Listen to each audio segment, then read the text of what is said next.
کاکاوا سوپاس بۆ کاتی جەنابەت. بە لە بەرچاوگرتنی ڕاستی ئەوەی کە ڤایرۆسی کۆرۆنا جیهانی لێکدا بڕیوە، لێکەوتەکان چۆن دەبن و کاریگەری لەسەر ڕەهەندەکانی جیۆپۆلیتیکی جیهان چۆن دەبێت؟ ئەوەی کە ئێستا ئەیبینین بەداخەوە یعنی کارتێکردنێکی زۆر نێگەتیفە لەسەر کۆی پەیوەندی نێوان دەوڵەتان وەزلهێزەکان.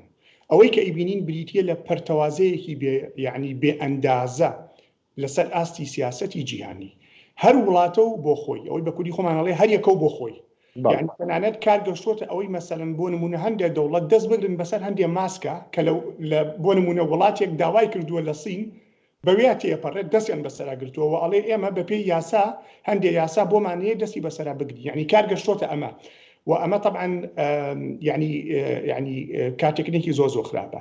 لایەنی خراپی ئەوەیە کەوا مەسەلەن بۆ نمونە بڵاوبوونەوەی تیۆرەکانی پیلانگێڕی نظریەت المؤامرە conspiracy theories مثلا ئەم ئەڵێت سین مەسئولە لەوە ئەو ئەڵێ ئەمریکا مەسئولە لەوە کە ئەمانە هەمووی طبعا کۆی بڵین ئەوە نییە کۆی ئامادەبوونی جیهان بۆ بەرەنگاربوونەوەی ئەم ڤایرۆسە زۆر بێهێز و لاوازەکە. بە کورتیەکەی پەرتەوازەیەکی گەورە هەیە لەسەر ئاستی جیهان، نەبوونی هاوکاریکردن لە نێوان وڵاتان و زلهێزەکان و ئیفلیجبوونی با بڵین مەبدەئی هاوکاریکردن و نێودەوڵەتی.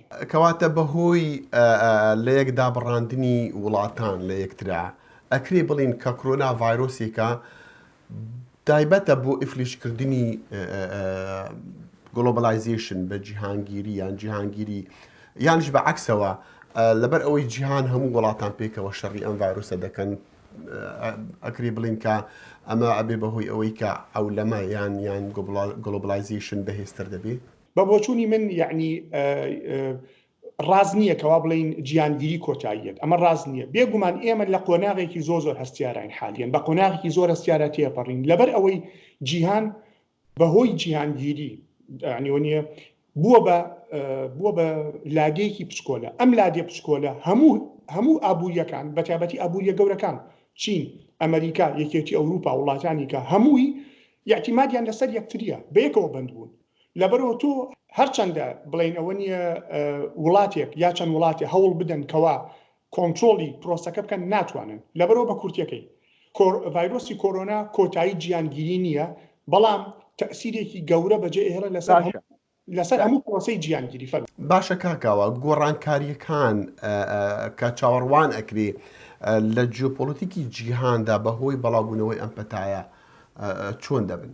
خاڵی یەکەم بریتیە لەوەی کەوا وەک ئەوەی ئێستا ئەیبینین چین هەوڵ ئەیات بە هەموو توانایەکی خۆی دەری بخا بۆ جیهان کەوا چین مۆدێلێکی ئەڵتەرناتیڤە بۆ مۆدێلی با بڵین ئەو کەپیتالیزمی لیبرالیزمی غەربی کە ئەتوانێت بە باشترین شێوە بە شێوەیەکی کاریگەر بەرەنگاری ئەم ڤایرۆسە بێتەوە. ئەڵێ بۆ نمونە من سیستەمێکی ستەمکاریم هەیە، بەڵام لە هەمان کاتا سیستەمێکی ئابووری ئازادم هەیە تا ڕادەیە کە لەژێر دەسەڵاتی دەوڵەتایە و بە حکمی ئەوەی سیستەمەکە تۆپداونە لەسەرەوە بۆ خوارەوە ئەوێت پیشانی دنیا بکەوە ئەم سیستەمە سەرکەوتوترە لە سیستەمی بۆ نمونە ئەمریکی یا با بڵین سیستەمی لیبرالیزمی دیموکراتی غەربی. ئەمە یەکێک لە تەمەنەمە چین ئەم هەوڵە ئەیات. ئایا چین لەم هەوڵەیە سەرەکەوێت؟ ئەویان پرسیارێکی گەورەیە. ئەوەی کە ئەیبینین بۆ نمونە ئەمریکا لەم ینی وەکو زلهێزێکی وەکو گەورەترین زلهێز لە جیهانە حالیان ئەویش خەریکی خۆیەتی. یعنی ئەمریکا نەگەر ئەمریکا زۆربەی وڵاتان وڵاتە ئەوروپیەکان ئەوانی کە ئابووری بەهێزیانەیە جۆرێک لە پاشەکشیان پێوە دیارە هەر یەکەوە چۆتەوە ینی گۆشەگیریەک ئەبینین لەسەر ئاستی زلهێزەکان. لەگەڵ ئەوەشە دەزانین کاکاوەکە هیچ لە وڵاتانی جیهان توانای ئەوە نییە کە بە تەنیا بمێنیان لە خۆی لە دنیا دابڕێ. زۆر ینی ڕایەکی بەجێ کاک دەخی منیش لەگەڵ ئەو چونەیە من ویستم بێمە سەر ئەو خاڵە. ئەوەی کە ئێمە ئەیبینین بڵین هەوڵێکە لەلایەن چینەوە بۆ دەرخستنی ئەوەی کەوا ئەڵتەرناتیڤە بۆ ئەم سیستەمەی کە ئەمڕۆ لە دنیا هەیە. طبعا چین ناتوانێت ئەمە بکات، ئەمریکاش بەتاقی تەنها ناتوانێت چارەسەری ئەم قەیرانە گەورەیە بکات، ئەوروپای غەربی ناتوانێت، هێزەکانی کەش ناتوانن. و لە هەمان کاتیشە هەموو ئابووریەکان بەیەکەوە پابندن. ئابووری ئەمریکا و چین لە هەموو کاتێ زیاتر تەواوکەری یەکترن.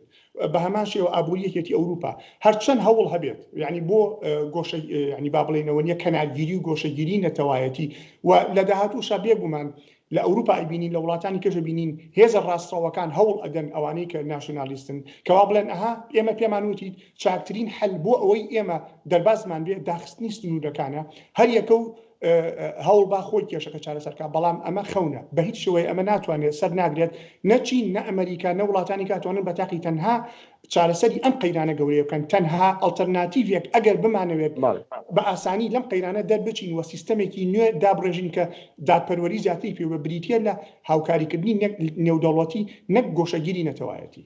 کاکەوە زۆر سوپاسی جەناب دەکەم کاوە حەسەن جگری بەڕێوبەری بەرنامەی ڕۆژهەڵاتی ناوەڕاست لە ئینستیتیوتی ئیست وەست لە برۆکسل لەگەڵ کورد کۆنێکشن بوو سوپاسی جەناب دەکەم. سپاس کاک دەخی زۆر سپاس بۆ جەنابەت.